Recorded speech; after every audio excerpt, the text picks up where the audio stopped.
Welcome back to the REVan channel. I'm REVan, And I'm Brian Wolf. and today we're going to talk to you about Project Homegrown.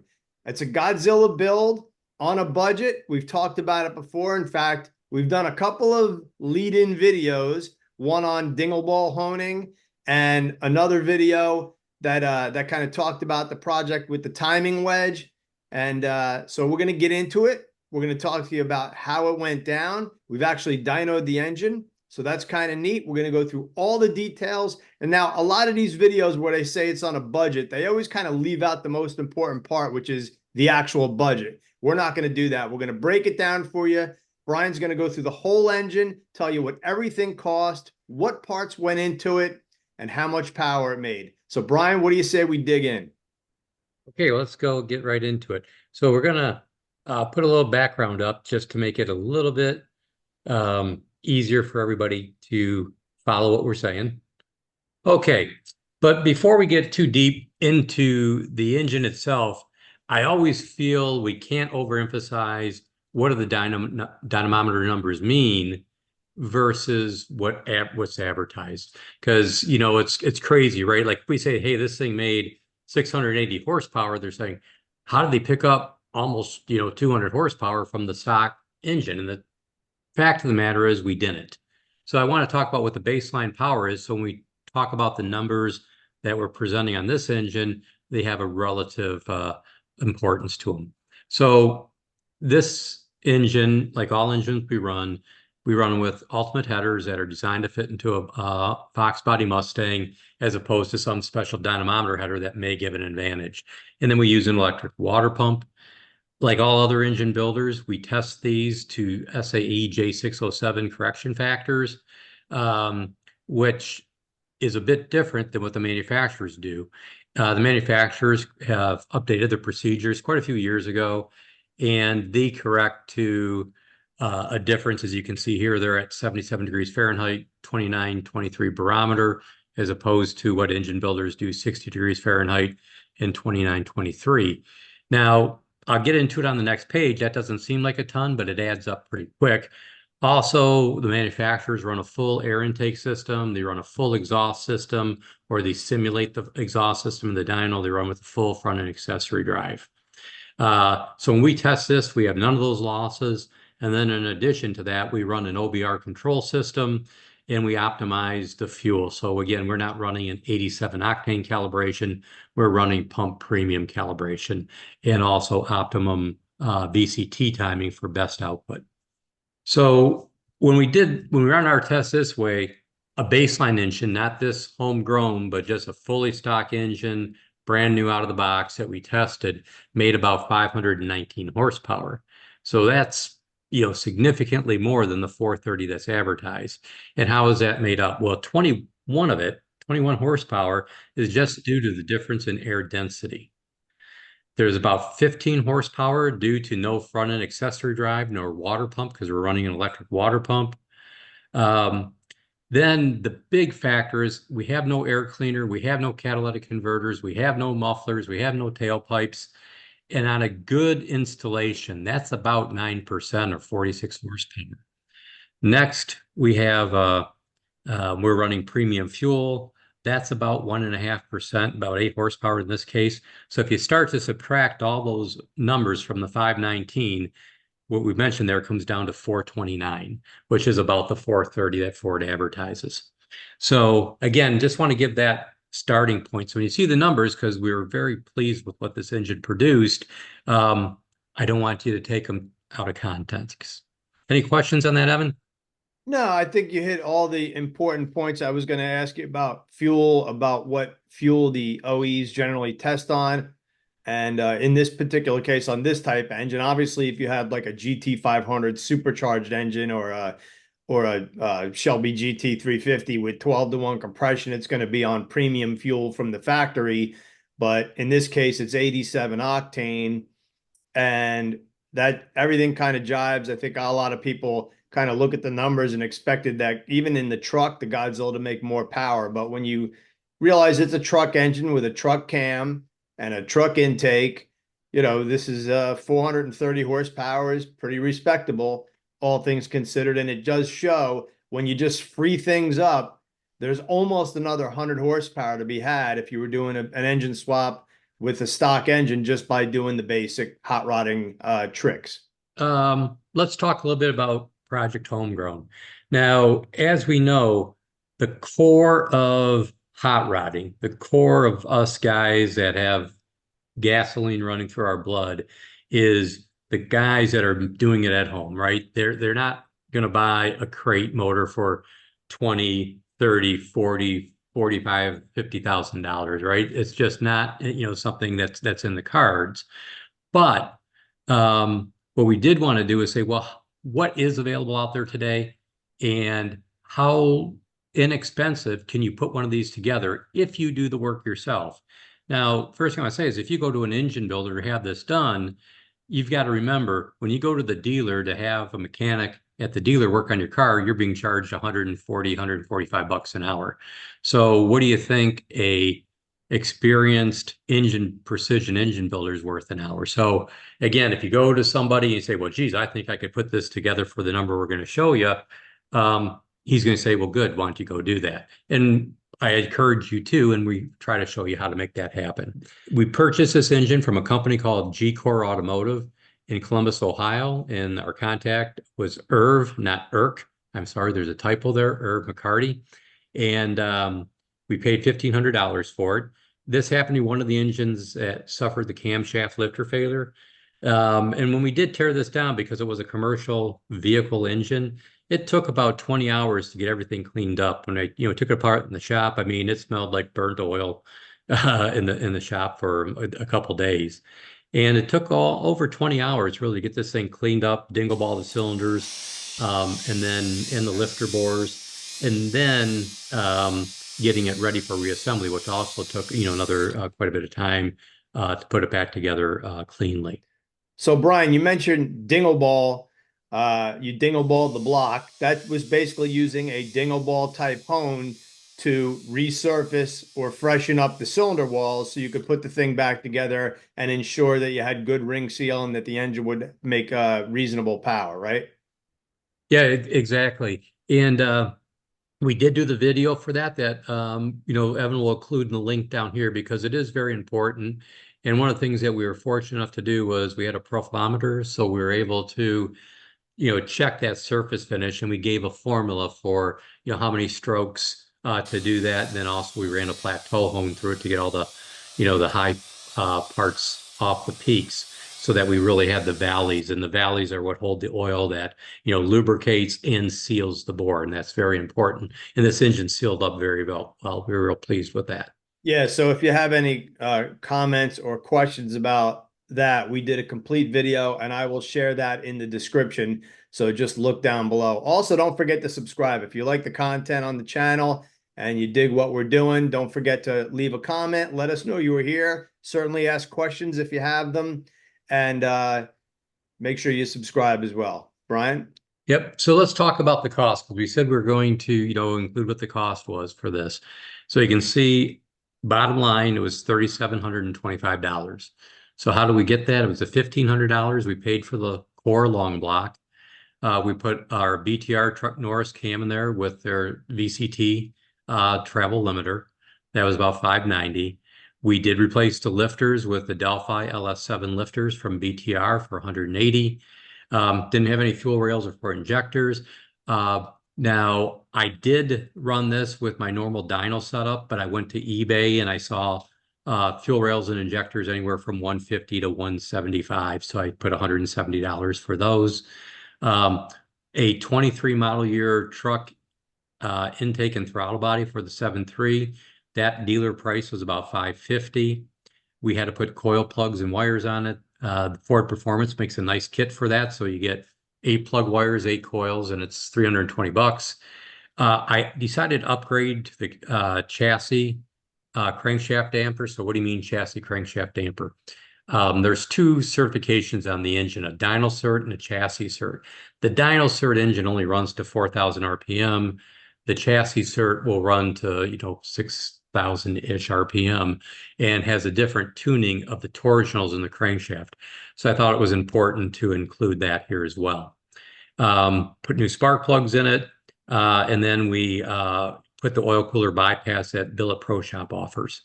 And then I did replace one lifter tray because the one lifter that failed, I just want to make sure that that was, that we didn't damage that tray a little bit so that that lifter could rotate, because with a hydraulic roller or any roller, that's got to sit perpendicular to the cam lobe. So for the 30 bucks that cost, I figured it was money well spent. So that's how you do it. And then everything else is, elbow grease, right? Doing it yourself. So if we get into this a bit more, I do want to call out what we did reuse. We did reuse the rod and main bearings. I reused the head gaskets. I cleaned them up. They're multi-layer steel. Put those on. Reused the head bolts, the main bolts, even though they're torqued to yield, they're good to be open, in my humble opinion, for 4 to 5 retorques. And when you do that, if you do get into a problem where maybe the engine you got was taken apart a couple of times, it wasn't one of these cores. When you go to tighten it and you go through the torque sequence, you'll know that something's wrong, and then it's time to get a couple new fasteners. But they're very cheap from the dealer. I think the head bolts are about $2 a piece. Now, one thing that we did do is the stock pistons and rods were fine, but because we're going to do phase 2 and 3, we did use the Willis Performance drop-in piston rod assembly. Now that's 10.5 to 1 compression as well. And it has the same bob weight as the stock setup. So it had, in my opinion, absolutely no difference in performance. And when you show you the performance, it's almost line on line when we did the truck horse cam with a brand new engine. Brian, are the LS7 lifters a direct drop-in replacement?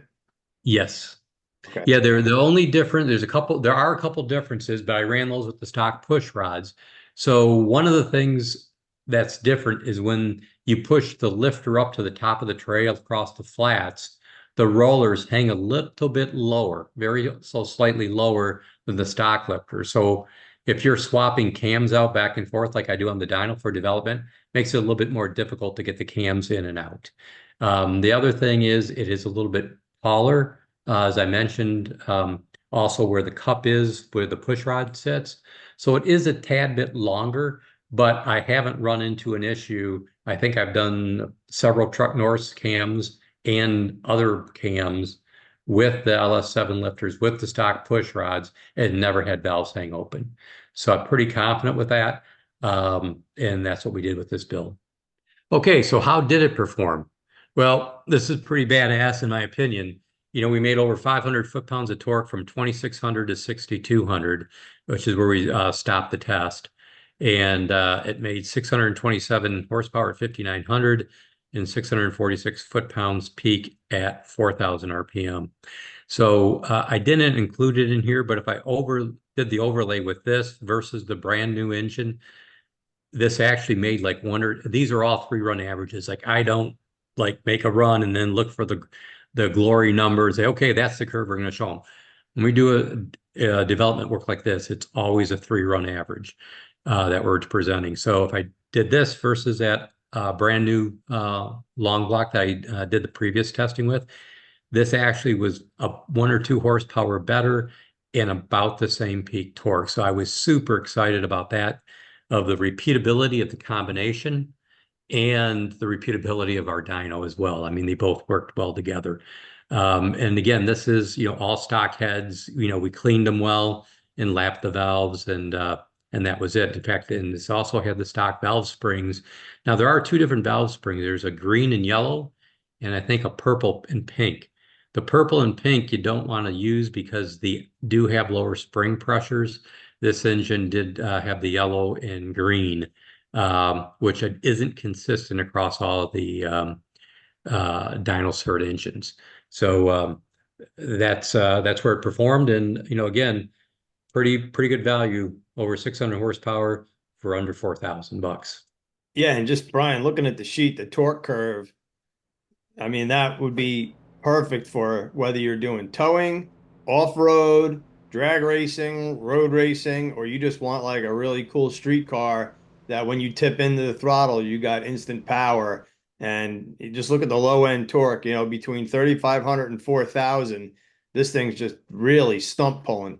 Yeah, absolutely. It's the BTR cam, the Truck Norris, a lot of effort was put into that to ensure it made really, really good low end torque and didn't sacrifice high end power. A lot of effort was done to pick those events correctly.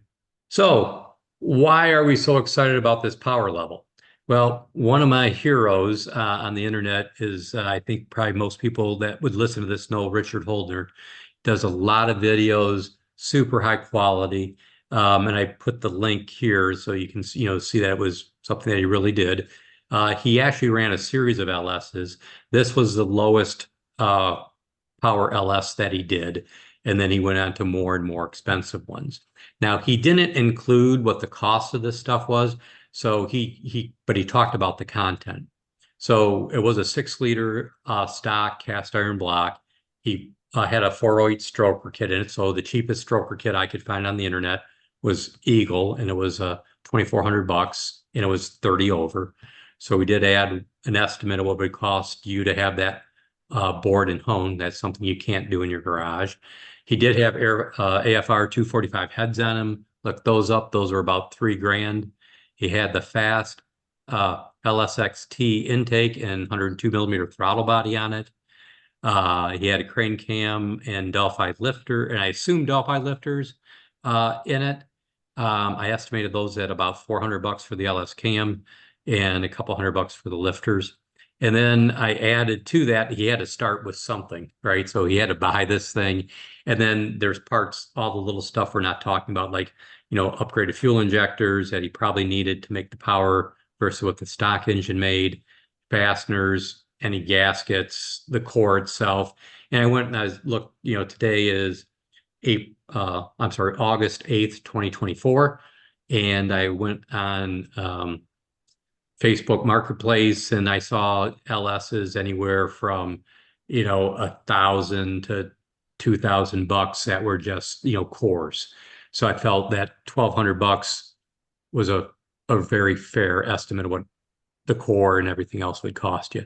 So that brings the cost of this engine to about a little over $9,000, right? Yep. Okay, so how did that engine perform?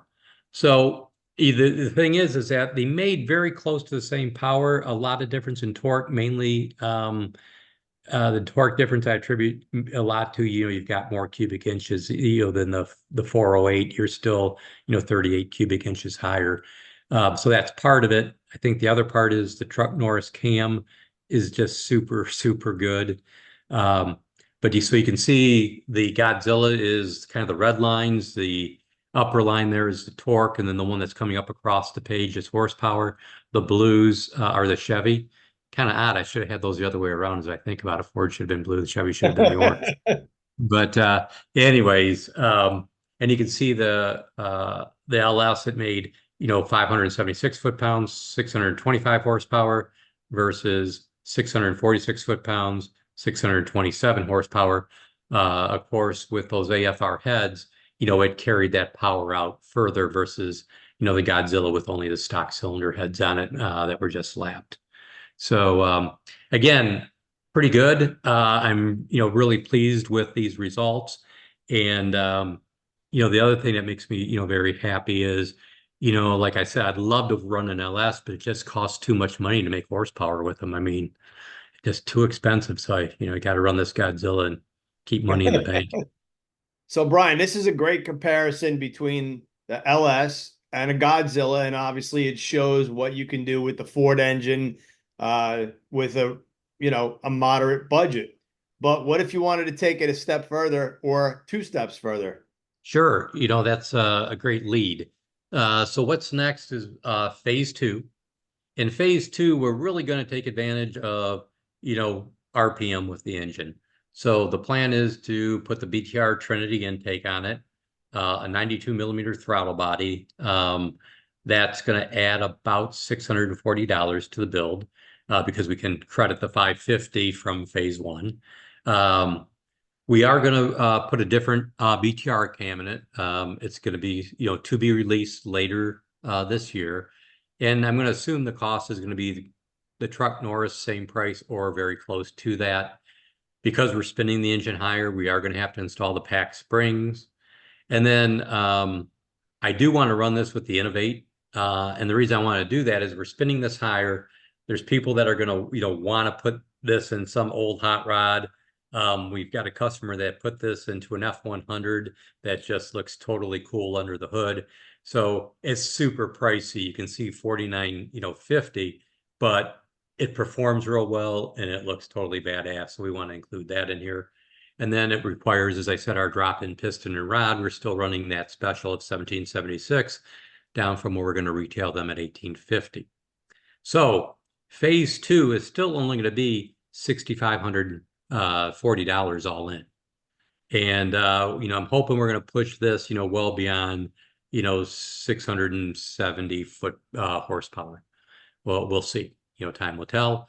And then I can see another typo. I need a new editor. That the total phase 2 cost, second line, is with the Innovate intake, and that will be 10,300. So again, apologies for that typo. Brian, it's hard to put a price on cool factor, and we've seen already and heard a Godzilla with the Innovate stack injection, and we actually did a test of the different height velocity stacks. So this is phase 2, and then we're going to go to phase 3, and there's only going to be 3 phases planned with this build at this time. And again, we're going to keep the BTR intake on it and throttle body. We're going to, again, probably keep the same cam in it because this will have very little back pressure. So the low separation and change of events will probably be pretty good, even with the turbo. Same pack spring, same drop-in piston and rods.